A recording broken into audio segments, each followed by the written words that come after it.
G'day, home labbies and labbits. We're going to talk about some cyber security stuff, some ransomware. Now, hot take, I think cybersecurity, that sort of field in general, is just a black hole of resources, because ultimately it doesn't matter what you throw into it, you're still at risk. There's still probability that you're going to lose everything, or lose access to everything. There's certainly countermeasures you can take, and putting money into cybersecurity does possibly reduce the risk.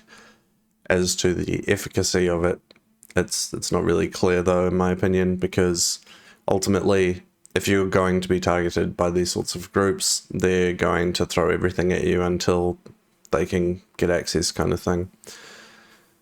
Now, in particular, the reason why I want to talk about this now is I received an email because one of the vendors that we work with through my employer is a like a cloud distributor network.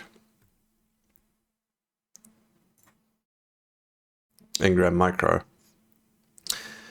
And today I got an email from them explaining about a system outage that they've been having. And there's been a little bit of media attention to it already. If you go to their website, you get this. This probably takes you to the mailer. Takes you to a statement. There was a Reddit thread a few days ago saying, hey, the website's down, their phones are down, what's going on? So if you go over the email, very quickly and succinctly, we've identified ransomware. Okay. We took steps to secure the relevant environment, including proactively taking certain systems offline and implementing other mitigation features. We also launched an investigation with the essence of... Okay, so retroactively looking into why, notify law enforcement. So normally what happens with this ransomware stuff, the malicious actors will gain access to something and then they will encrypt files and then basically blackmail you and say, hey, pay us a certain amount of Bitcoin or we will not, decrypt your files. So you pay us the money, we decrypt your files, is the argument that they postulate. But in reality, you should never actually give in to their demands, because there is a very high chance that they just won't decrypt them afterwards. In fact, sometimes they will straight up delete them. Sometimes they will also threaten to release them publicly if you don't pay, as like a double whammy. But ultimately, you should not negotiate with them. At that point, it is far too late for damage control, and you are just giving in to whatever their request is, essentially. So you're just throwing money at them, really, and hoping, praying that they comply with their request. You're just praying that they're a good person after they've done this to you. So it's almost certainly never worth doing, and it is just worth, locking down your security. In this case, there were compromised firewalls. Where does it say? The statement's pretty much hey, we had ransomware, we started doing stuff after we learned about it. Ship orders, blah, blah, blah, while investigators were focused to bring... Yeah, so there's nothing meaningful in there other than that.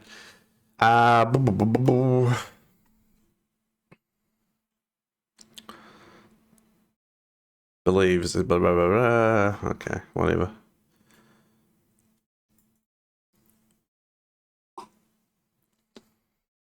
Yeah, so they just took the statement from the statement. So there's nothing really meaningful in there.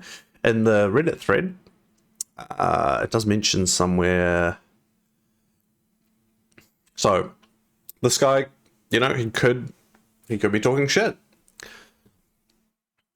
But I work there in the manufacturing part where different Apple brand devices are assembled, and today the internal system through which the units are processed and monitored throughout the different areas of said plant was, and until this moment is still down. They removed the internet and turned off the servers. So that's a very good thing that you should probably do very quickly, is just cut off, like physically cut off network access, because once you know that a bad actor has gained access, you don't know what they have access to, cut them off. It's just safer. You stop the risk of further, penetration and them gaining access to more information, and locking down your systems further. The last thing is a cyber attack. And yeah, the rest of it kind of spirals into normal Reddit stuff. But yeah, so the particular group that targeted them, it's actually quite funny because they don't really do anything special. So it's ransomware. Encrypt victim files so they cannot be accessed, then demands payment of cryptocurrency ransom for their recovery. So, like, nothing special. They've been doing this for like 30 years. Most modern ransomware gangs operate a ransomware as a service model. Yeah, so basically people can come to them and like pay them money to gain access to their tools. SafePay, however, doesn't do this. They do it themselves. However, there was... So yeah, there they go. They're hitting everyone.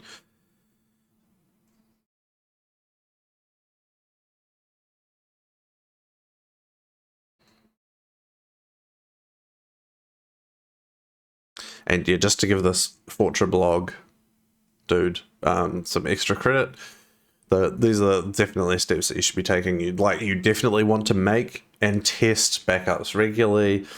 You want to make sure you have, your firewall is configured correctly, test it, cycle passwords, use password managers, obviously encrypt stuff yourself,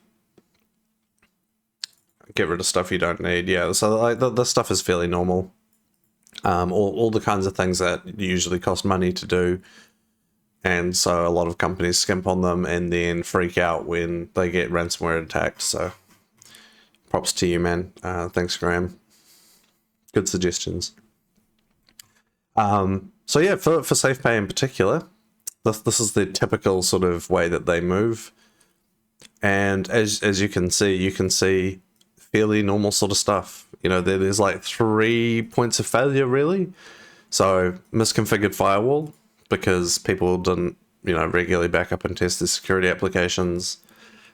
A domain administrator account with a weak password. That's very common to see, especially with shared accounts. People who don't use password managers, it will be insecure.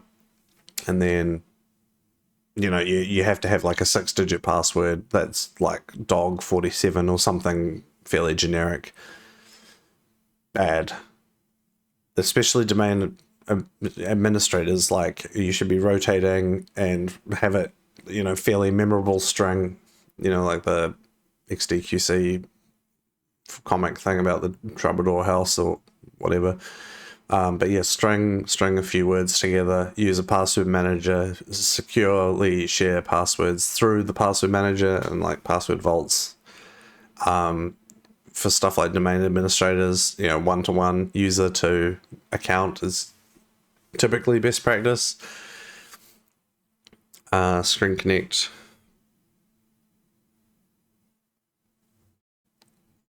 QDOR backdoor, don't know what that is. It's probably just an application and deployment. So yeah, like about 2 or 3 points of failure. Misconfigured firewall. So somebody wasn't checking the network appliances correctly and testing. Someone wasn't rotating and storing domain admin credentials securely. QDOR backdoor. I have no idea what QDOR backdoor is, but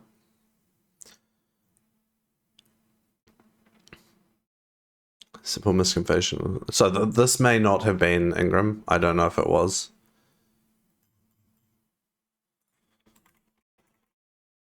But this is just like a common way that they go through their process. So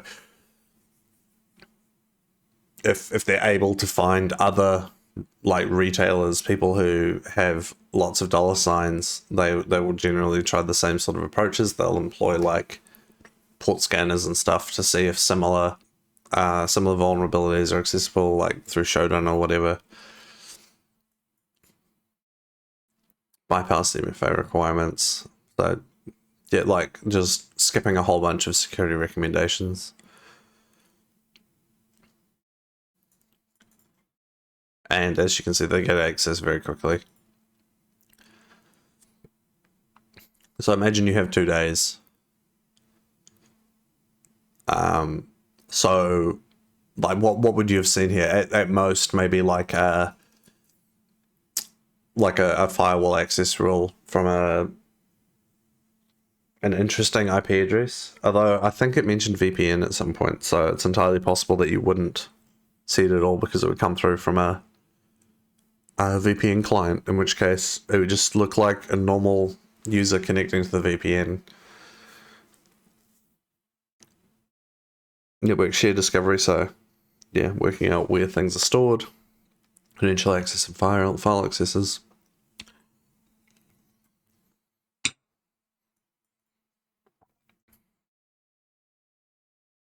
So it's nothing exceptional. Like literally what this would have come down to is through credential breaches. So like on the dark web, sometimes a giant list of credentials gets released. You probably hear about it every few weeks, like, oh, millions of passwords have just been leaked, update your passwords. And it will usually be through some form of insecure database, or some database has been breached, and then the contents of the database are exported to like CSV or whatever.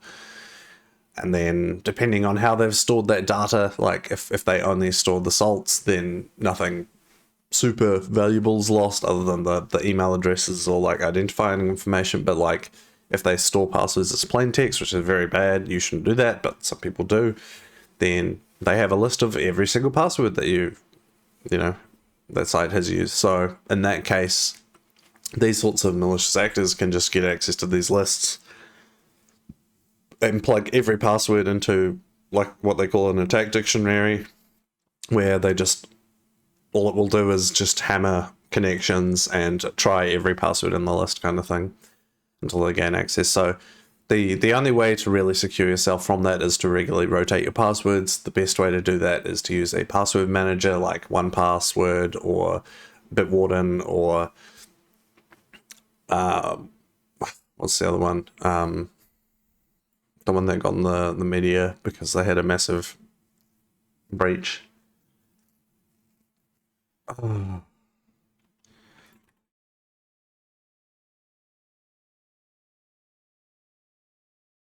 Dashlane, was it?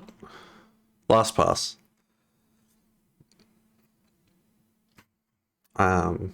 Personally, I use 1Pass because we use it at work. We recommend it to clients. It has a whole bunch of integrations, including most recently coming up on Windows 11. 1Password will be supporting passwordless authentication through Windows 11 natively, which is super, super good. Passwordless is amazing. That way you don't actually use like a conventional credential. You don't sign in with something. You just use like a hardware token or a software token to sign in, which is mint. So yeah, what does this mean for Ingram? Personally, I actually think that it's good when companies go through this process because they get a lot of flack and media attention, so they're most likely their share value tanks a bit, and that is pretty much the only motivation that these companies will ever have to do anything really, is shareholder value. Line go up or line go down. If line go down, change happen, often resulting in C-suites changing. However, yeah, I think it's very good when these sorts of things happen. It definitely causes them to have a reality like wake up and go, oh shit, maybe we do need to not skimp out on our cybersecurity budget, and we need to actually test things and make sure things are done properly. So I think it's good in the long term because it just increases the quality and the longevity of their systems. So yeah, this is the Ingram micro hike that's gone on SafePay. Thank you. Let me know if this kind of content is what you like, or your thoughts, or if you think cybersecurity is a scam. Catch ya.